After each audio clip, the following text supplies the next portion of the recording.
Good afternoon, and welcome to the Middle East Forum's webinar and podcast series, Israel Insider with Ashley Perry. I'm Stacey Roman, and I will be moderating this discussion today. We are pleased to have Mr. Ashley Perry, advisor to the Middle East Forum's Israel office, join us here each Wednesday at 3 p.m. Eastern to update us on all the events going on in Israel. Mr. Perry will be giving us a briefing on current Israeli affairs for 15 minutes, then open it up for questions. Should you wish to ask a question, please use the Q&A box located at the bottom of your screen to type your question. And now, with no further ado, I'll turn the discussion over to Mr. Ashley Perry. Thank you very much, Stacey, and good evening from Israel. Tonight, I'd like to focus really on one crucial event that happened over the last week, because it could answer many of the questions which many of us are asking about the possible length and durability of this current coalition, the new Israeli government, because as I think I said last time we were together, one of the questions I asked anybody in the Knesset, in the government, advisors, anyone in the know, the first question I ask everybody is, how long do you think the government's going to last? And so far, few have been able to give me any sort of answer. Some are more optimistic, some are pessimistic. I've said before that I tend to be on the pessimistic side. But let's look at one event that happened this week that really will give us a little bit of an insight into how this government will work, especially in the Knesset with its razor-thin majority of 61. So on Monday, the so-called citizenship law was making its way through the Knesset. A little bit of background exactly what this law is. During the Second Intifada, I believe around 2002 or 2003, the Israeli government at the time, which was a Likud government, decided that on the basis of information from security professionals, etc., don't forget this was the Second Intifada where there was suicide or terrorist attacks almost every other day, that around 15%, this is a number that's been touted, obviously I have no way of checking this, but 15% of those involved in these terror attacks were from Palestinians who had basically utilized Israel's nationality law or immigration law, which allows anyone married to an Israeli to instantly gain citizenship. And around 15% of the attacks that took place during those extremely bloody and violent times were through people who had taken advantage of this, married Israeli Arabs, Palestinian Arabs who married Israeli Arabs, and around 15% of the attacks were perpetrated by people who took advantage of the law. Also, an argument was made that every decade around 200,000 Palestinians were taking advantage of this law. As we know, many, not all, but many in the Arab, especially in the Muslim Arab public, are involved in arranged marriages, where a couple is not necessarily will not necessarily decide who they marry, but will be recommended by families or leaders in the community. And there was a feeling that many were bringing across Palestinians specifically to try and sort of improve the demographics. So there were a lot of factors involved. And in 2002 or 2003, this law was passed that would not allow instantly anyone who married an Israeli to gain citizenship.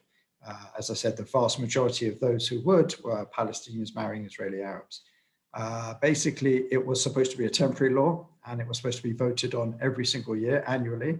And every single year, up until this year, it was voted with very little fanfare, no great disagreement. There was always a massive majority for this law from the left, center, and right. Very, very few people disagreed with it because they saw the need for it until this year.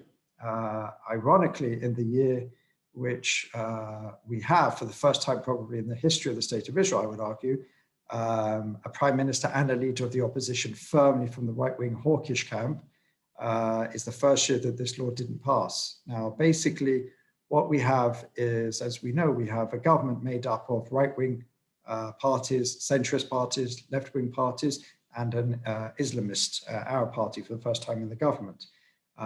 Together, they make 62. But we already have one rebel from the Yamina party, Naftali Bennett's party, who has said that he will not, he did not vote for the establishment of the government, and he will not be bound by the government. He has since then said that he will vote with the government probably on most issues. Part of that could be ideological, but part of that is practical, because if Yamina designate Amichai Shikli, who is this renegade, let's say Yamina MK, and he becomes crucial in a minute, so I'll explain why. But just to give you some background, if the Yamina party decide that he is a member of Knesset who has officially quit the party, they can designate him as quitting the party, or they push him out of the party. He will not be able to sit on any committees, because the committees in the Knesset are made up of representatives from parties, and he will not be able to run in the next election under an established party. So that obviously hampers him significantly. So there's big discussions. There were big discussions, and it seemed like up until this week that Amichai Shikli was going to be someone who wouldn't necessarily be under the whip, the coalition whip, but certainly someone who they could rely on for certain votes, especially with a crucial budget coming up in the next few months.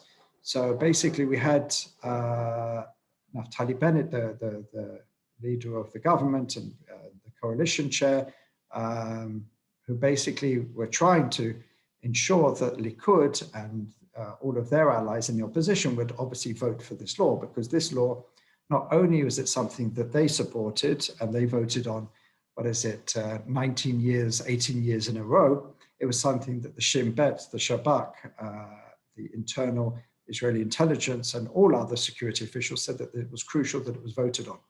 Remarkably, Likud indicated relatively early on, before this week, that it would not vote for this law, even though it is voted for consistently, even though it is a law which every Zionist, certainly a right-wing party, should vote for. So this left Naftali Bennett trying to convince some of his more left-wing parties, especially those in Meretz and the Islamist party, to vote for it, because the right-wing party, basically the right-wing parties under Netanyahu, said, we don't want to make life easy for you. This is about the opposition, and we're opposition members of Knesset, and we don't do the coalition any favors. This is what set off what had basically already been a couple of weeks in the running, because already this citizenship law had been brought up before the government committee and then pushed down when they realized they didn't have a majority, and then brought up again and then pushed down. But the law itself would run out, I believe, on Tuesday night, last night. So they had to vote for it on Monday. So it had to be pushed to the Knesset plenum Monday at the latest, or this law basically would be off the books. As I said, it was an annual law and it needed to be revoted every year.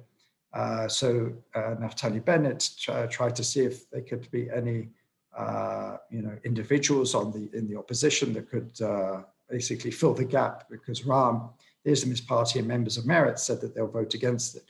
There were many on the Likud side, like Avi Dichter, former Shin Bet head, who said that they felt very uncomfortable voting against the law, which to them is a matter of national security. But on the day of the vote, Netanyahu did a good job for his side of the argument, and made sure that everybody on his side would vote against, and that would be 58. There was going to be no deserters on this issue, no people abstaining, no people missing.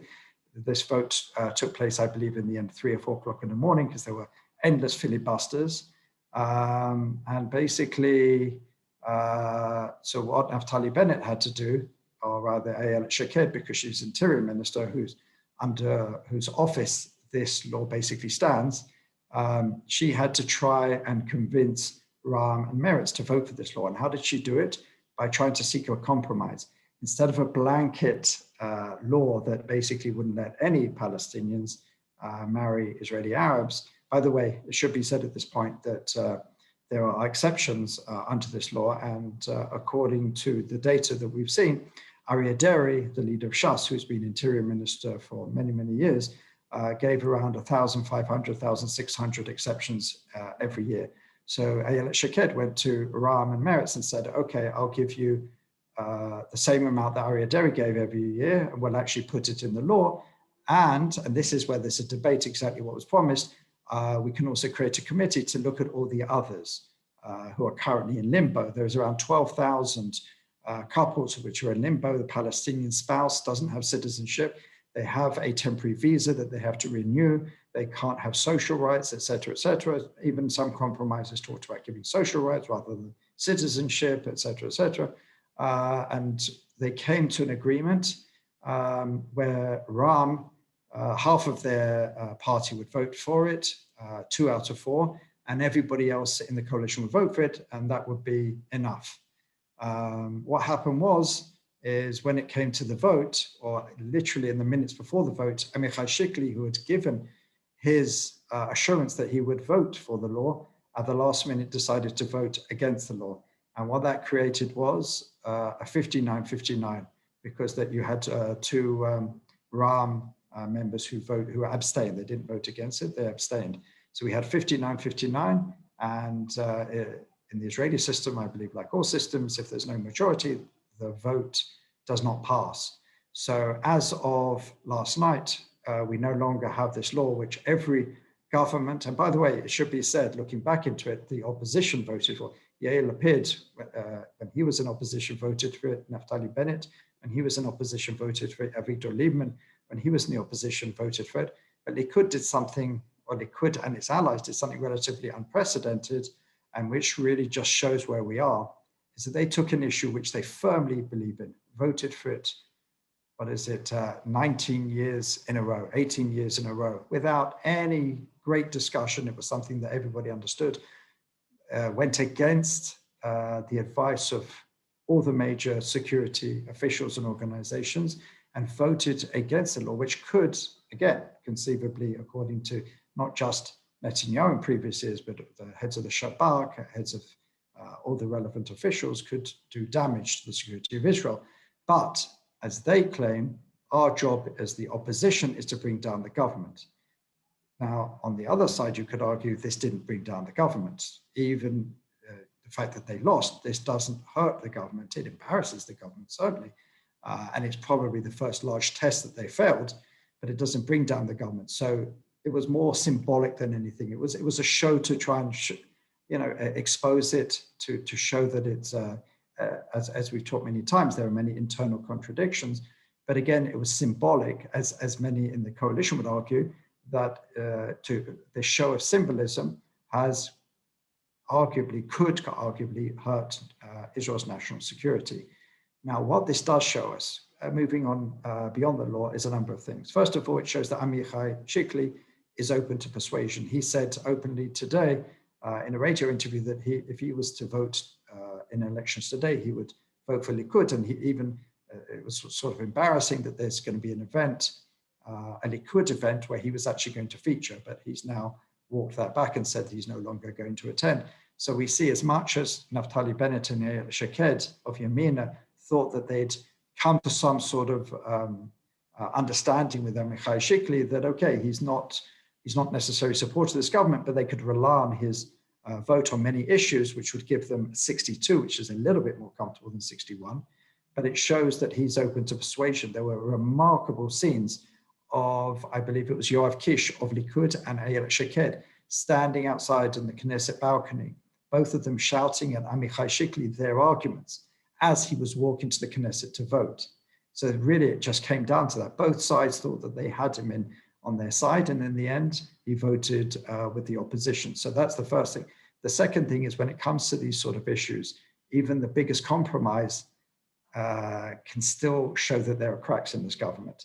I've said many times that I believe that if it was just at the leadership level, I think the government could overcome many, many hurdles.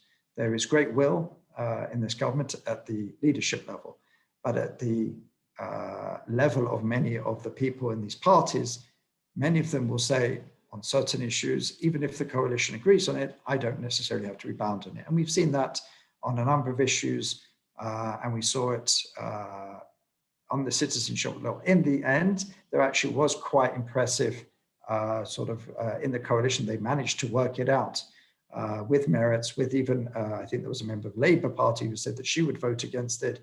But in the end, they also decided to vote for this compromise. But at the end, it was really rebuffed by Amichai Shikli. So really, we know one thing, that Amichai Shikli cannot be relied on. Naftali Bennett now has to decide, does he declare him officially as someone who has left the party.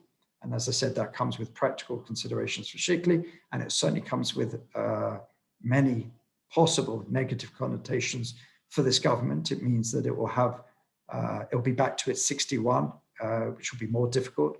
What also has come out recently is Yisrael Beitenu have a member of Knesset, Eli Avidar, who has also said that he's not bound by the government and actually voted against the government on a law last night, which wasn't as controversial or not as heated, which was to allow four members of Knesset from a party to break away and join the government. That was important for the government because maybe they can have four breakaway Likud members, or that's probably the only place that it's going to come from.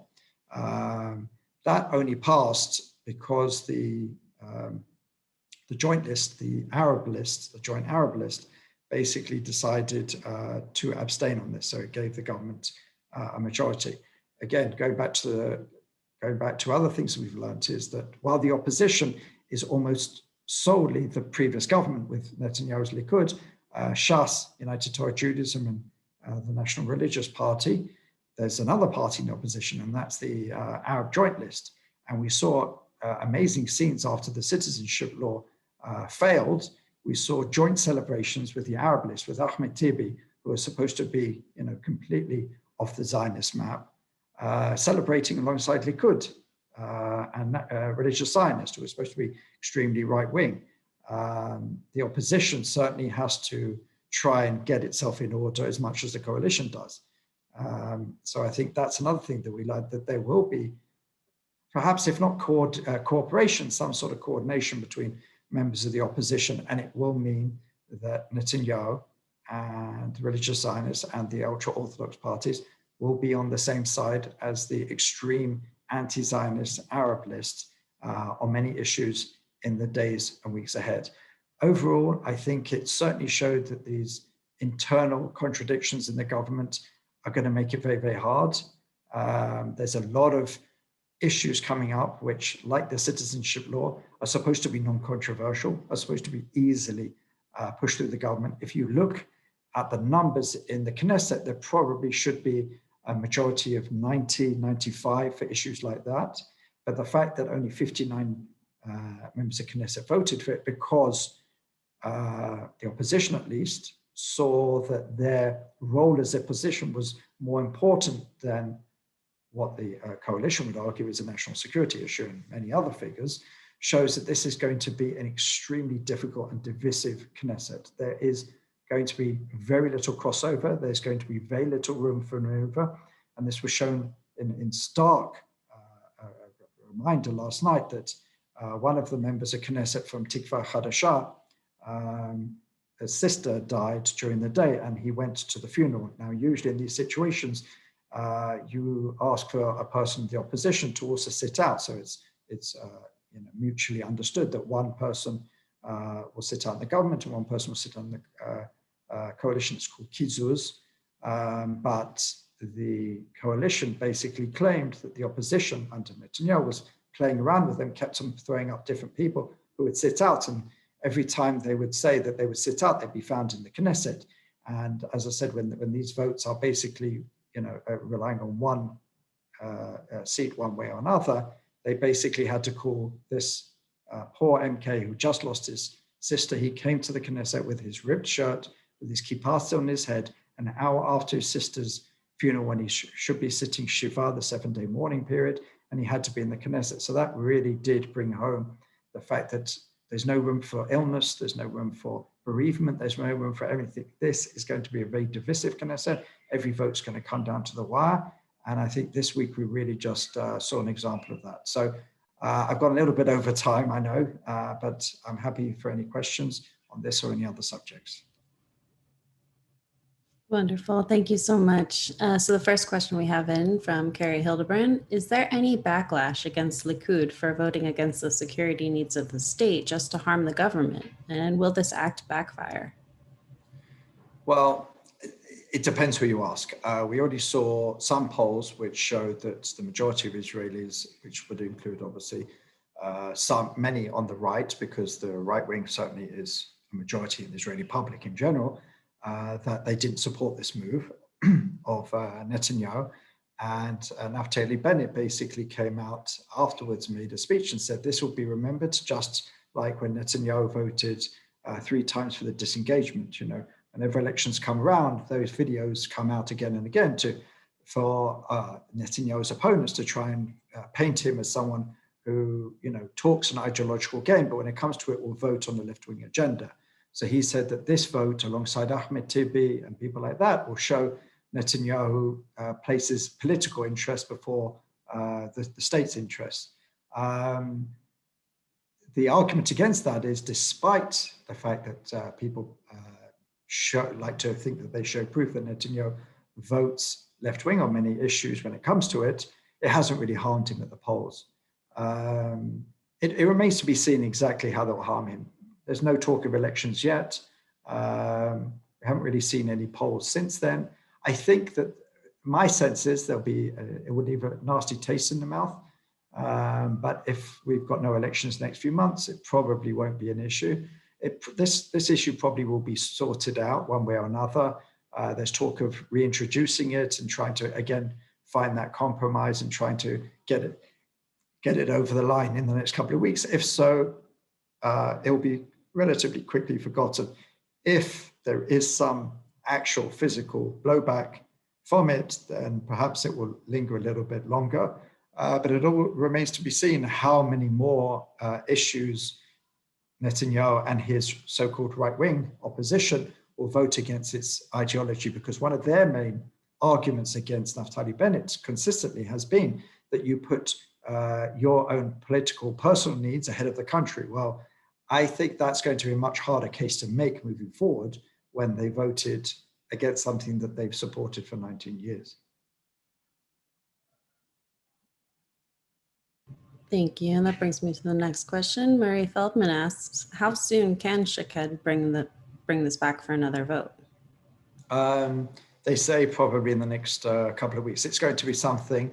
At the moment, Shaked, as interior minister, has said that until it comes back, she's not going to sign, because at the end of the day, any person who becomes an Israeli citizen has to go through the interior minister's office. And she said that she refuses to sign any until this issue is dealt with.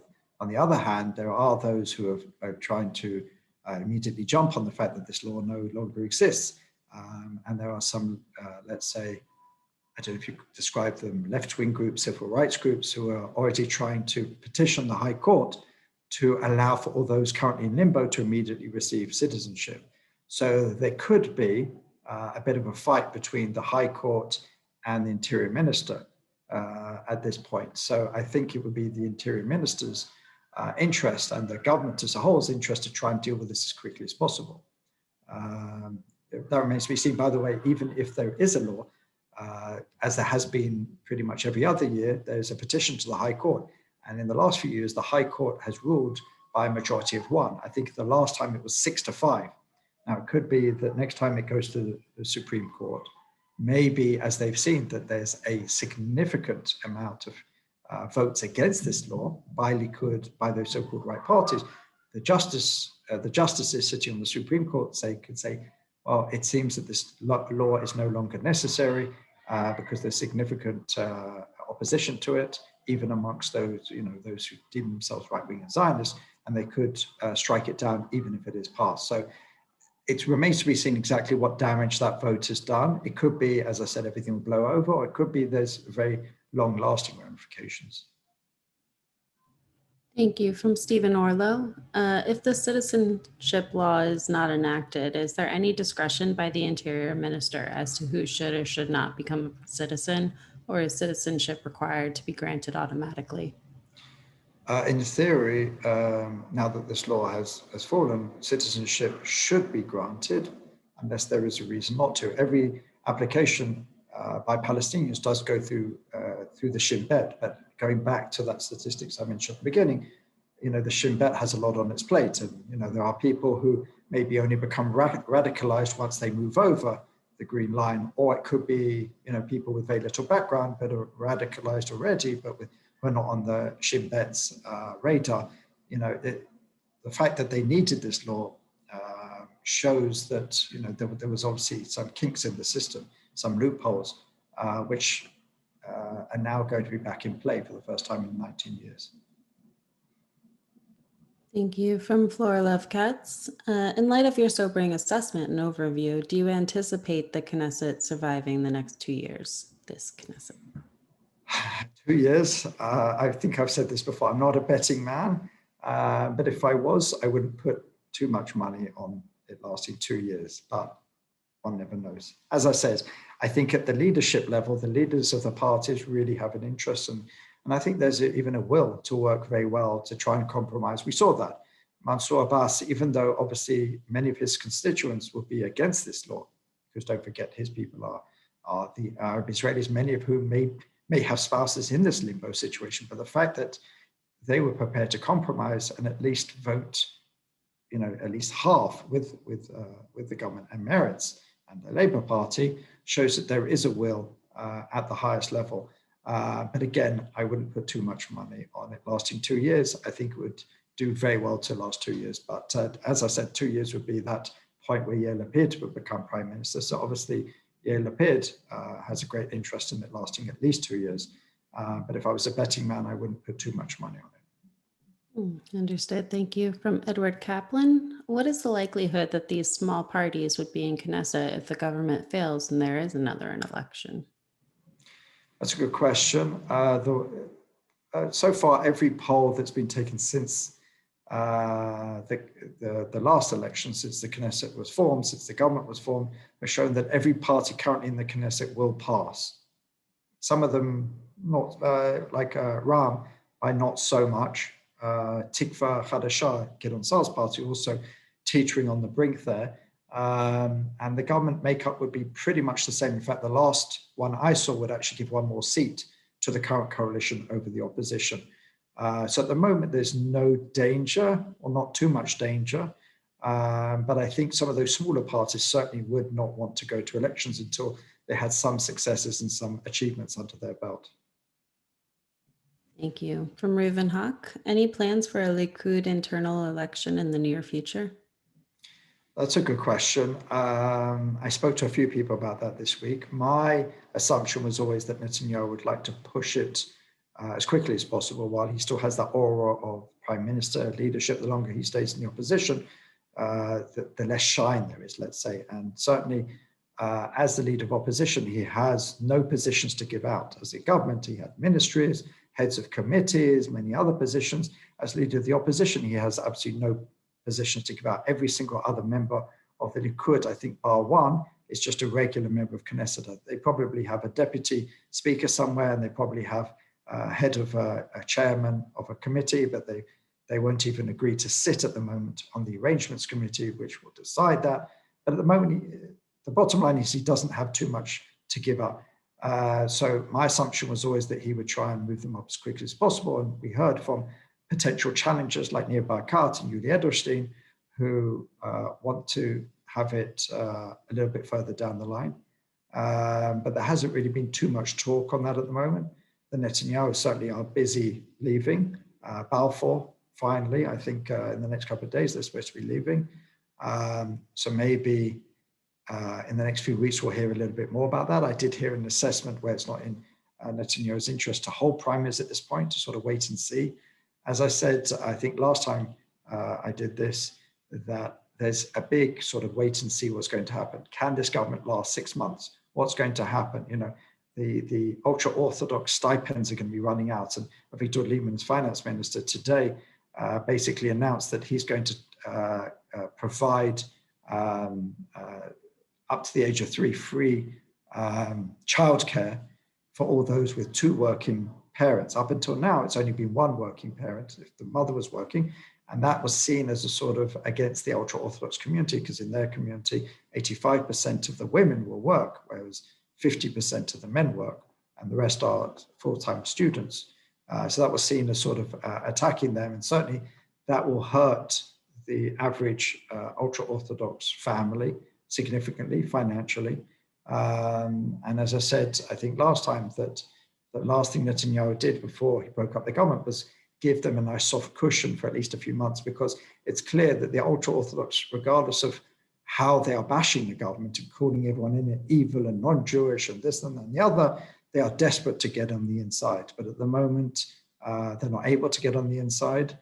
So everyone's sort of waiting to see. And as I said, tests like the citizenship law really gives you an indication, can this government, can this coalition last too long?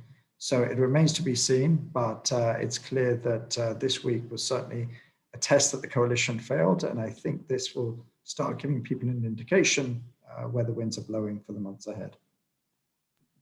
All right. Well, thank you so much. We've come to the close of our webinar and podcast. Ashley, thank you again for taking time to update us this week.